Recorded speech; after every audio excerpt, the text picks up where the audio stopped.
யாழ்ப்பாணத்தை பொறுத்தவரை மிக முக்கியமான பகுதிகளில் இராணுவத்தினர், கடற்படையினர், வனவள திணைக்களம், தொல்பொருள் திணைக்களம், அரசாங்கம் என்று சொல்லி எல்லோரும் காணிகளை கையகப்படுத்திக் கொண்டிருக்கின்ற சந்தர்ப்பத்தில் ஏன் தென்னிலங்கையில் நடைபெறாத சில விடயங்கள் இப்பொழுது யாழ்ப்பாணம் மற்றும் அதே போன்று வடக்கு கிழக்கு தமிழர் தாயகத்தில் நடைபெறுகின்றது என்கின்ற பல்வேறுபட்ட விமர்சனங்களும் இந்த அரசாங்கத்துக்கு எதிராக முன்வைக்கப்பட்டுக் கொண்டிருக்கிறது. அரசாங்கம் தையிட்டு திசவிகாரை பிரச்சனைக்கு தீர்வினை கொடுக்கும் என்கின்ற சந்தர்ப்பத்தில் தையிட்டு திசவிகாரையின் விகாராதிபதி சொல்லியிருக்கக்கூடிய இந்த விஷயம் பொதுமக்களுக்கு ஏமாற்றத்தையும், அதே போல யாழ்ப்பாணத்தினுடைய தையிட்டு திசவிகாரைக்கு எதிராக போராடுகின்ற போராட்டக்காரர்களுக்கு ஒரு ஏமாற்றத்தையும் கொடுத்திருக்கிறது. டக்ளஸ் தேவானந்தா அவர்கள் பாலியல் வன்புணர்வுகள், காணாமல் ஆக்கப்படுதல்கள், கடத்தல்கள், கொலைகள் என்று சொல்லி பலதரப்பட்ட விடயங்களோடு சம்பந்தப்பட்டிருக்கக்கூடிய முன்னாள் அமைச்சர், கடற்றொழில் அமைச்சராக இருந்திருக்கக்கூடிய டக்ளஸ் தேவானந்தா இப்பொழுது பிணையில் செல்ல அனுமதிக்கப்பட்டிருக்கக்கூடிய இந்த விடயம் பல்வேறுபட்ட நபர்களுக்கு மத்தியில் ஒரு பலத்த கேள்வியை, இல்லையென்றால் அரசாங்கத்துக்கு எதிரான ஒரு தோற்றப்பாடுகளை கொண்டு வந்திருக்கிறது. இலங்கையினுடைய அரசியலமைப்புக்கு எதிராக, அதாவது இலங்கையினுடைய அரசியலமைப்பு தமிழ் மக்களுக்கு எதிரானதாக இருக்கிறது, இல்லையென்றால் தமிழ் மக்களை வேண்டுமென்றே புறம் தள்ளுகின்ற, ஓரம் கட்டுகின்ற ஒரு செயற்பாடாக அமையும், அதற்கு சார்பாக இல்லாமல் அதற்கு எதிராக குரல் கொடுக்க வேண்டும் என்று சொல்லியும் பல்வேறுபட்ட பிரச்சனைகளை உள்ளடக்கியும் தமிழ் மக்களுக்கு சார்பாக ஒரு கடிதம் ஒன்று மு.க. ஸ்டாலின் அவர்களால் பிரதமர் நரேந்திர மோடிக்கு அனுப்பப்பட்டிருக்கிறது. இதற்கெல்லாம் காரணம் இந்த தமிழ் தேசிய பேரவையில் என்றால் தமிழ் தேசிய மக்கள் முன்னணி என்பதுதான் மிக முக்கியமான விடயம். நேயர்கள் அனைவருக்கும் இனிமையான வணக்கம். இன்றைய தினமும் மற்றொரு அரசியல் பார்வை நிகழ்ச்சியின் மூலமாக உங்கள் அனைவரையும் சந்தித்திருக்கின்றோம். ஏராளமான விடயங்கள் நாட்டில் அன்றாட நடைபெற்றுக் கொண்டிருக்கிறது. இந்த அரசாங்கத்தை பற்றி சொல்வதென்றால் ஏராளமான விஷயங்களை சொல்லிக்கொண்டே போகலாம். அவருடைய வாக்குறுதிகள் காற்றில் பறந்த வாக்குறுதிகளாக இப்பொழுது மாறி இருக்கிறது என்பதுதான் மிக முக்கியமான விடயம். இப்பொழுது யாழ்ப்பாணத்தை பொறுத்தவரை மிக முக்கியமான பகுதிகளில் இராணுவத்தினர், கடற்படையினர், வனவள திணைக்களம், தொல்பொருள் திணைக்களம், அரசாங்கம் என்று சொல்லி எல்லோரும் காணிகளை கையகப்படுத்திக் கொண்டிருக்கின்ற சந்தர்ப்பத்தில் மிக முக்கியமாக இப்பொழுது எழுவை தீவு பகுதியிலும் இப்பொழுது காணி சுவீகரிப்பு நடவடிக்கைகள் தீவிரப்படுத்தப்பட்டிருக்கிறது. அண்மையில் கூட புங்குடுதீவில் ஒரு பௌத்த தீரர் சொல்லியிருக்கின்றார், புங்குடுதீவில் பௌத்த தீரர்கள் ஏற்கனவே இருந்ததாகவும் இப்பொழுது அந்த காணிகள் எல்லாம் தொல்பொருள் திணைக்களத்துக்கு உரியவை என்று சொல்லி ஒரு சர்ச்சைக்குரிய கருத்தை சொல்லியிருக்கின்ற சந்தர்ப்பத்தில் அங்கிருக்கின்ற மக்கள் அதற்கு எதிராக போராடி இருக்கிறார். அதே போல இப்பொழுது தீவு பகுதியில் தொல்பொருள் திணைக்களத்தினர், இராணுவத்தினர், கடற்படையினர் தங்களுடைய கண்காணிப்பு நடவடிக்கைகளை மேற்கொண்டிருக்கின்றார்கள். அதில் மிக முக்கியமாக காணி சுவீகரிப்பு நடவடிக்கைகளை அவர்கள் மேற்கொள்வதற்குரிய தயார்படுத்தல்களை இப்பொழுது மும்முரமாக செய்து கொண்டிருக்கின்றார்கள் என்கின்ற ஒரு மிக முக்கியமான செய்தி எங்களுக்கு கிடைக்கப்பெற்றிருக்கிறது. குறிப்பாக அனலதீவு பகுதியில் இருக்கக்கூடிய அந்த சில இடங்களை காணி அளவீட்டு திணைக்களம், நில அளவை திணைக்களம், காணி அளவீட்டு திணைக்களம், கடற்படை சுவீகரிப்பதற்கு தயாராக வருகிறது. அங்கு இருக்கக்கூடிய தமிழர் பிரதேசத்துக்குரிய காணிகளை அவர்கள் கையகப்படுத்துவதற்கான நடவடிக்கைகளை மேற்கொள்வதாக இப்பொழுது தகவல் வெளியாக இருக்கிறது. அரசாங்கத்துக்கு எதிரான விமர்சனங்களை மக்கள் முன்வைத்து வருகின்றதை நாங்கள் பார்த்துக் கொள்ளக்கூடியதாக இருக்கிறது.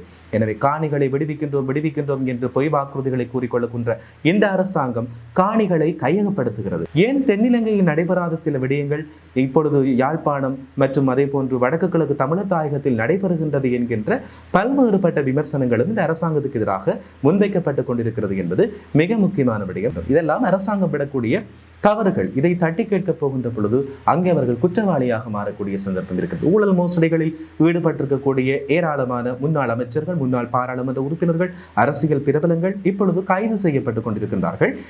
ஏற்கனவே நாங்கள் பார்த்தது போல டக்ளஸ் தேவானந்தா முன்னாள் மீன்பிடி அமைச்சர் கைது செய்யப்பட்டு இப்பொழுது பிணையில் விடுதலை செய்யப்பட்டிருக்கிறார். அந்த கைது செய்யப்பட்டவர்களுடன் உடனடியாக அவர்கள் என்ன செய்கிறார்கள் என்று சொன்னால் அவர்கள் சிறைச்சாலை, வைத்தியசாலை சிறைச்சாலைக்கு அவர்கள் அனுமதிக்கப்படுகிறார்கள். இதுவரையில் இல்லாத நோய் தொற்றுகள் அவர்கள் கைது செய்யப்பட்டவுடன் தொற்றிக்கொள்கிறதா என்கின்ற பலத்த கேள்வி எல்லோர் மத்தியிலும் எழத்தான் செய்கிறது. இதுவரை காலமும் வழியில் சுதந்திரமாக நடமாடியவர்கள் எப்படி கைது செய்யப்பட்டவுடன் சிறைச்சாலை வைத்தியசாலைகளுக்குள் அனுமதிக்கின்றார்கள் என்கின்ற பலத்த சந்தேகம், பலத்த கேள்விகள், பலத்த விமர்சனங்கள் மக்கள் மத்தியில் தொடர்ச்சியாக எழுந்த வண்ணமே இருக்கிறது. இதற்கெல்லாம் பதிலடியாக தமிழ் தேசிய மக்கள் முன்னணியினுடைய ஊடக பேச்சாளர் சட்டத்தரணி கனகரத்னம் சுகாஸ் ஒரு ஊடக அறிக்கை ஒன்றை வெளியிட்டிருக்கிறார்.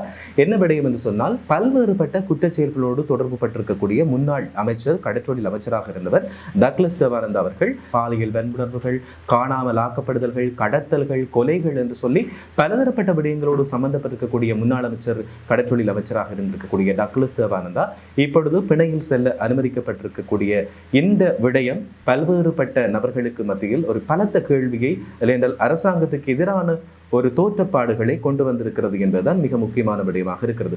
இலங்கையில் மட்டுமல்ல, இந்தியாவில் கூட இவருடைய ஒரு வழக்கு ஒன்று நிலுவையில் இருப்பதாக கனகரட்னம் சுபாஷ் அவர்கள் அண்மையில் தெரிவித்திருக்கக்கூடிய விடயத்தையும் நாங்கள் பார்த்து கொண்டிருக்கிறோம். எனவே எந்த விதமான நிபந்தனைகளும் இன்றி, எந்த விதமான ஒரு முன் அறிவித்தல்களும் இன்றி அவருக்கு பிணை கொடுக்கப்பட்டிருக்கிறது என்பது மிக முக்கியமான விடயமாக பார்க்கப்படுகிறது. எனவே கைது செய்யப்பட்ட பிற்பாடு அவரை 90 நாட்கள் சிறைச்சாலையில் வைத்து தடுத்து வைத்து விசாரணைகள் மேற்கொள்ளப்படும் என்று சொல்லி அரசியல் புரசலாக பேசப்பட்டு கொண்டிருந்தாலும், அவர் கைது செய்யப்பட்ட ஒரு சில நாட்களுக்குள் அரசாங்கம் அவரை விடுதலை செய்திருக்கிறது என்பது மிக முக்கியமான விடயங்களாக இருக்கிறது. எனவே பாரிய குற்றச்செயல்கள், அதைவிட அவர் பாதாள உலக குழுவினுடைய உறுப்பினராக இருக்கக்கூடிய மதுஷிடம் தன்னுடைய துப்பாக்கி, அதாவது தன்னுடைய பாதுகாப்புக்காக வைத்திருக்கக்கூடிய துப்பாக்கியை அவர் அந்த பாதாள உலக கும்பலினுடைய உறுப்பினருக்கு கொடுத்த விடயம் தொடர்பாகத்தான் அவர் விசாரணைகளுக்காக கைது செய்யப்பட்டார். இது ஒரு பாரிய குற்றச்சாட்டாக முன்வைக்கப்படுகிறது. பாதுகாப்புக்காக அவருக்கு வழங்கப்பட்டிருக்கக்கூடிய அந்த துப்பாக்கி எப்படி அந்த பாதாள உலக கும்பல் கோஸினுடைய அந்த கைகளுக்கு சென்றது என்கின்ற விசாரணைகள் எதுவுமின்றி அவர் சாதாரணமாக விடுவிக்கப்பட்டிருக்கக்கூடிய விடயத்தை எல்லோருமே பெரிதாக பேசிக் கொண்டிருக்கின்றார்கள். இல்லை என்றால் அரசாங்கத்துக்கு எதிரான விமர்சனங்களையும், இல்லை என்ற அரசாங்கம் அதற்கு சார்பாக நடந்து கொள்கிறதா என்கின்ற குற்றச்சாட்டுகளையும் முன்வைத்துக் கொண்டிருப்பதை நாங்கள் பார்த்துக் கொள்ளக்கூடியதாக இருக்கிறது. அது மட்டுமல்ல, இன்னும் ஒரு விடயம், தையிட்டி சட்டவிரோதமான திஸ்ஸ விகாரை தொடர்பான விடயம் ஒன்று இருக்கிறது. அண்மையில் போராட்டங்கள் எல்லாம் நடைபெற்றுக் கொண்டிருக்கிறது. ஒவ்வொரு பௌர்ணமி தினத்திலும் திஸ்ஸ விகாரைக்கு எதிரான போராட்டங்களை மக்கள் அல்லது போராட்டக்காரர்கள், அந்த காணியின் உரிமையாளர்கள், அரசியல்வாதிகள் எல்லோரும் சேர்ந்து முன்னெடுத்துக் கொண்டிருக்கிறார்கள். அண்மையில் இடம்பெற்றிருக்கக்கூடிய போராட்டத்தில் பல்கலைக்கழக மாணவர்கள் அதற்கு அதிகமான வலி சேர்த்திருக்கிறார்கள். ஏராளமானவர்கள் அந்த போராட்டத்தில் இணைந்திருக்கிறார்கள். எனவே இப்படியான போராட்டங்கள் நடைபெற்றுக் கொண்டிருக்கின்ற, இல்லையென்றால் அதற்கு எதிரான கோஷங்கள் வலுத்துக் கொண்டிருக்கின்ற சந்தர்ப்பத்தில் தையிட்டி திஸ்ஸ விகாரையினுடைய விகாராதிபதி சொல்லியிருக்கக்கூடிய விஷயம் இன்னும் பெரும் அதிர்ச்சியினையும் மக்களுக்கு, தமிழ் மக்களுக்குரிய ஏமாற்றத்தையும் கொடுத்திருக்கிறது. காணி உரிமையாளர்கள் எதிர்பார்த்து கொண்டிருந்த விஷயம், எங்களுடைய காணிகள் எங்களுக்கு வர வேண்டும் என்று சொல்லி தையிட்டி திஸ்ஸ விகாரையை விடுத்து ஏனைய காணிகள் தமிழ் மக்களுக்கு கிடைக்கப்பெற வேண்டும் என்பதுதான் எல்லோருடைய எதிர்பார்ப்பாகவும் இருக்கிறது. இப்படியாக இருக்கிற சந்தர்ப்பத்தில் இந்த தொல்பொருள் திணைக்களம், அதே போன்று பௌத்த சாசன அமைப்புகள், அதே போன்று தையிட்டி திஸ்ஸ விகாரையின் விகாராதிபதி இப்பொழுது ஒரு கருத்தினை முன்வைத்திருக்கின்றன, விமர்சனங்களை தோற்றுவித்திருக்கிறது. என்ன கருத்து என்று சொன்னால், இந்த தையிட்டி திஸ்ஸ விகாரைக்குரிய ஏனைய காணிகளை நாங்கள் தரமாட்டோம், அதற்கு அனுமதி வழங்கப்பட மாட்டாது என்று சொல்லியிருக்கிறார்கள். எனவே அரசாங்கம் தையிட்டி திஸ்ஸ விகாரைக்கு பிரச்சனைக்கு தீர்வினை கொடுக்கும் என்கின்ற சந்தர்ப்பத்தில் தையிட்டி திஸ்ஸ விகாரையின் விகாராதிபதி சொல்லியிருக்கக்கூடிய இந்த விஷயம் பொதுமக்களுக்கு ஏமாற்றத்தையும், அதே போல யாழ்ப்பாணத்தினுடைய தையிட்டி திஸ்ஸ விகாரைக்கு எதிராக போராடுகின்ற போராட்டக்காரர்களுக்கு ஒரு ஏமாற்றத்தையும் கொடுத்திருக்கிறது என்பது இங்கே மிக முக்கியமாக சொல்லக்கூடிய விஷயமாக இருக்கிறது. அதே போல இதுவரை காலமும் இந்த யாழ்ப்பாணத்தினுடைய கோட்டை, இல்லை என்றால் அந்த முற்றவழி பகுதி வெறுமனே பார்வையாளர்களுடைய பார்வைக்காக விடப்பட்டிருந்தது. இல்லை என்றால் அது எந்த விதமான ஒரு இடையூறு இல்லாமல் அது தன்னுடைய பாட்டிலே இருந்து வந்தது. ஆனால் இப்போது தொல்லியல் திணைக்களம் எல்லை கற்களை இடும் பணிகளை மேற்கொண்டிருக்கிறார்கள். உலக தமிழாராய்ச்சி மாநாட்டு படுகொலைக்கு அந்த தூபிக்கு முன்பாகவும் அவர்கள் கற்களை இட்டார்கள். அதற்கு பிறகு வீரசிங்கம் மண்டபம் வரையிலான பகுதி வரையில் அவர்கள் தொல்பொருள் திணைக்களத்தினர், தொல்லியல் திணைக்களத்தினர் எல்லை கற்களை இட்டுக் கொண்டிருக்கிறார்கள். அதுக்கு பிற்பட்ட பகுதிகளினூடாக, அந்த பண்ணை பக்கத்தினூடாகவும் அவர்கள் வீதியின் மருங்கில், வீதி ஓரமாகவே அவர்கள் எல்லை கற்களை இட்டுக் கொண்டிருப்பதை பார்க்கக்கூடியதாக இருக்கிறது. இவ்வாறான செயற்பாடுகள் அடாத்தாக தமிழர் பிரதேசங்கள், தமிழர் தாயகங்களை மீண்டும் மீண்டும் இந்த தொல்பொருள் திணைக்களம் என்கின்ற போர்வையில் சிங்கள பீர்ணவாதம் தங்களுடைய கைகளுக்குள்ளே அதை கையகப்படுத்துவதற்கான நடவடிக்கைகளாகத்தான் இவற்றையெல்லாம் பார்க்க முடிகிறது. இதற்கு எதிராக பேசுவதற்கு போனால் அதற்கு எதிராக அவர்கள் நடவடிக்கை எடுப்பார்களோ என்கின்ற பயத்தில் எல்லோரும் இருக்கிறார்கள்.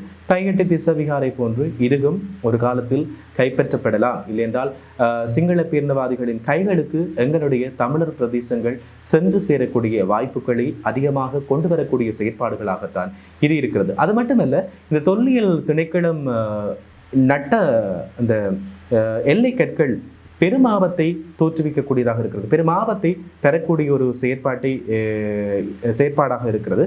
காரணம், வீதியின் அருகாமையில் அந்த தொல்லியல் கற்கள் அமைக்கப்பட்டிருப்பதன் காரணமாக, அந்த எல்லைக்கற்கள் அமைக்கப்பட்டிருப்பதன் காரணமாக அதிகமான வீதி விபத்துக்கள் ஏற்படும் என்று சொல்லி சமூகவியலாளர்கள் இல்லை என்றால் சமூகம் சார்ந்த செயற்பாட்டாளர்கள் சுட்டிக்காட்டிருக்கக்கூடிய விடயத்தையும் நாங்கள் இங்கே மேற்கோள் காட்டி கூறக்கூடியதாக இருக்கிறது. இவ்வாறான செயற்பாடுகள் தமிழ் மக்கள் மத்தியில் அரசாங்கத்துக்கு எதிரான ஒரு மனோநிலையை தோற்றுவிக்கக்கூடியதாகவே இருக்கும் என்பது மறுக்கப்பட முடியாத ஒரு உண்மையாகவே இருக்கிறது. இன்னும் ஒரு முக்கியமான விடயம், இந்திய மீனவர்களுடைய அத்துமீறிய செயற்பாடு. இந்திய மீனவர்களுடைய அத்துமீறிய செயற்பாடு என்ற பொழுது அவர்கள் இழுவை மடி படகுகளை இலங்கை நாட்டிற்குள்ளே கொண்டு வந்து அத்துமீறிய மீன்பிடி நடவடிக்கையில் ஈடுபடுவதை காணக்கூடியதாக இருக்கிறது. அது மட்டுமல்ல, அண்மைய நாட்களில் நைனாதீவு, நெடுந்தீவு போன்ற கடற்பரப்புகள், வடமராட்சி பகுதி, அதே போல முல்லைத்தீவு பகுதிகளில் வந்து அவர்கள் கடற்படை முகாமுக்கு அல்லது கடற்படை தளங்களுக்கு அருகிலேயே அவர்கள் கண்ணு கட்டக்கூடிய தூரத்திலேயே அவர்கள் இழுவை மடிப்படகுகள் மூலமாக மீனவர்கள் மீன்பிடி நடவடிக்கையில், சட்டவிரோதமான மீன்பிடி நடவடிக்கையில் ஈடுபட்டதை நாங்கள் பார்த்து கொள்ளக்கூடியதாக இருக்கிறது. எனவே இந்த டிட்பா புயலுக்கு பின்னரான காலகட்டத்தில் அவர்கள் தங்களுடைய இழுவைமடி படகுகளோடு அவர்கள் வந்து சட்டவிரோதமான முறையில் இலங்கையினுடைய நாட்டு ஸ்ரீலங்கா என்று சொல்லப்படக்கூடிய இலங்கை நாட்டினுடைய மீன் வளங்கள், இறால் வளங்கள், கடல் வளங்களை சுரண்டி செல்வதை பார்க்கக்கூடியதாக இருக்கிறது. இதேவேளை அன்னராசா அன்னலிங்கம் சொல்லியிருக்கக்கூடிய விஷயத்தையும் நாங்கள் சொல்லிக்கொள்ளக்கூடியதாக இருக்கிறது. மீனவ சங்கங்களினுடைய சம்மேளன சங்கங்களுடைய தலைவராக இருக்கக்கூடிய அன்னராசா அன்னலிங்கம் சொல்லியிருக்கக்கூடிய விஷயம், அதாவது வேண்டுமென்று இல்லை என்றால் அவர்களோடு சேர்ந்து அவர்கள் வருகின்றார்கள், இந்திய மீனவர்கள் வருகின்றார்கள் என்று தெரிந்தும் இவர்கள் கடற்படையினர், அரசாங்கம் எவ்வித நடவடிக்கையும் எடுக்காமல் அவர்களுக்கு சார்பாக செயற்படுவதாக ஒரு குற்றச்சாட்டொன்றை முன்வைத்திருக்கின்றார்கள் என்பது மிக முக்கியமான விடயமாக இருக்கிறது. தொடர்ச்சியாக மீனவர்களுடைய போராட்டங்கள் நடைபெற்றுக் கொண்டிருந்தாலும் இத்தகைய இந்திய மீனவர்களுடைய இழுவைமடி படகுகள் இல்லை என்றால் அத்துமீறல் செயற்பாடுகள் நடைபெற்றுக் கொண்டிருக்கிறது. அண்மையில் தமிழ் தேசிய பேரவை இந்தியாவுக்கு சென்று பல்வேறு அரசியல் மட்டங்களில் ஒரு சந்திப்புகளை, கலந்துரையாடல்களை மேற்கொண்டிருந்தது. எல்லோருக்குமே தெரிந்த விடயம். பல்வேறுபட்ட நிலைப்பாடுகள், பல்வேறுபட்ட கோரிக்கைகளை முன்வைத்துத்தான் அந்த கலந்துரையாடல் இல்லையென்றால் சந்திப்புகள் நடந்தது. தமிழ் தேசிய மக்கள் முன்னணியின் தலைவர் கஜேந்திரகுமார் பொன்னம்பலம் தலைமையிலான குழுவினரை அங்கு சென்று பல்வேறுபட்ட உயர்மட்ட கலந்துரையாடல்களில் ஈடுபட்டிருந்ததை நாங்கள் பார்க்கக்கூடியதாக இருக்கிறது. இதேவேளை தமிழ்நாட்டினுடைய முதலமைச்சர் மு க ஸ்டாலின் அவர்களோடு பல பேச்சுவார்த்தைகளை நடத்தியிருக்கின்ற சந்தர்ப்பத்தில் மு க ஸ்டாலின் இப்பொழுது பிரதமர் நரேந்திர மோடிக்கு ஒரு கடிதம் ஒன்றை அனுப்பியிருக்கிறார். இலங்கையினுடைய அரசியலமைப்புக்கு எதிராக, அதாவது இலங்கையினுடைய அரசியலமைப்பு தமிழ் மக்களுக்கு எதிரானதாக இருக்கிறது, இல்லை என்றால் தமிழ் மக்களை வேண்டுமென்றே புறம் தள்ளுகின்ற, ஓரம் கட்டுகின்ற ஒரு செயற்பாடாக அமையும், அதற்கு சார்பாக இல்லாமல் அதற்கு எதிராக குரல் கொடுக்க வேண்டும் என்று சொல்லியும் பல்வேறுபட்ட பிரச்சனைகளை உள்ளடக்கியும் தமிழ் மக்களுக்கு சார்பாக ஒரு கடிதம் ஒன்று மு க ஸ்டாலின் அவர்களால் பிரதமர் நரேந்திர மோடிக்கு அனுப்பப்பட்டிருக்கிறது. இதற்கெல்லாம் காரணம் இந்த தமிழ் தேசிய பேரவையில் என்றால் தமிழ் தேசிய மக்கள் முன்னணி என்பதால் மிக முக்கியமான விடயம். இவர்கள் அங்கு போய் பல்வேறுபட்ட உயர்மட்ட கலந்துரையாடல்களில் ஈடுபட்டதன் விளைவாக இப்பொழுது தமிழ் மக்களுக்கு ஒரு நிம்மதி, இல்லை என்றால் அவர்களுக்குரிய ஒரு எதிர்பார்ப்பு நிறைவேறுகின்ற ஒரு நம்பிக்கையை மு க ஸ்டாலின் அவர்கள் கொடுத்திருக்கக்கூடிய ஒரு நல்ல விடயம் தொடர்பாக நாங்கள் பேசிக்கொள்ளப் போகின்றோம். குறிப்பாக இது ஒரு தமிழ் மக்களுக்கு சார்பானதாக, இல்லை என்றால் தமிழ் மக்களுக்கு ஒரு நம்பிக்கையை தரக்கூடிய, எங்களுக்கு ஏதாவது ஒரு நல்ல விடயம் நடக்கும் என்று சொல்லி நம்பிக்கை தரக்கூடிய ஒரு விடயமாக இந்த கடிதம் எழுதப்பட்டிருக்கிறது என்பது மிக முக்கியமாக நாங்கள் பார்க்கக்கூடிய விடயமாக இருக்கிறது. அதேவேளை அண்மையில் ஏற்பட்ட டிட்பா பேரினத்தில் இருந்து இன்னும் முழுமையாக மக்கள் மீழ்ச்சி பெறவில்லை, இல்லை என்று சொன்னால் அவர்கள் முழுமையாக அதில் இருந்து விடுதலை பெறவில்லை என்றுதான் சொல்ல வேண்டும். காரணம், மலையகத்தில் பல்வேறு பாதிப்புகளை, சொல்லுண்ணா துயரங்களை மக்கள் இப்போதும் அனுபவித்துக் கொண்டிருக்கிறார்கள். மலையக மக்களை பொறுத்தவரையில் அன்றாட வாழ்க்கைக்கு அவர்கள் அல்லல்பட்டுக் கொண்டிருக்கின்ற இக்கட்டான சூழ்நிலையில் வாழ்ந்து கொண்டிருக்கிற போது, அவர்களுடைய வீடுகள் இல்லாத போது அவர்கள் அதிகமாக பாதிப்புகளை சந்தித்துக் கொண்டிருக்கிறார்கள், பாதிப்புகளை எதிர்கொண்டு வருகிறார்கள் என்பது மிக முக்கியமான விடயமாக இருக்கிறது. இதேவேளை இந்த டிட்பா அனர்த்தங்கள் ஏற்படுவதற்கு முன்னர் வளிமண்டலவியல் திணைக்களமோ அரசாங்கமோ மக்களுக்கு எதுவிதமான முன்னெச்சரிக்கை இல்லை என்றால் விழிப்புணர்வு நடவடிக்கைகளை மேற்கொள்ளவில்லை. இருந்தால் யாழ்ப்பாணத்தில் இருந்து ஒரு தமிழனாக, அது மட்டுமல்ல யாழ்ப்பாண பல்கலைக்கழகத்தினுடைய புவியியத்துறை தலைவராக இருக்கக்கூடிய பேராசிரியர் நாகமுத்து பிரதீபராஜா அவர்கள் தனி ஒரு மனிதனாக இருந்து பல்வேறுபட்ட காலநிலை முன்னெச்சரிக்கையில் என்றால் முன் அறிவிப்புகளை வெளியிட்டு பல ஆபத்துக்களை குறைத்துக் கொள்வதற்காக பல உதவிகளை அவர் செய்திருக்கிறார். எனவே அவருக்கு எதிரான விமர்சனங்களும் கண்டனங்களும் இப்போது எழ ஆரம்பித்திருக்கிறது.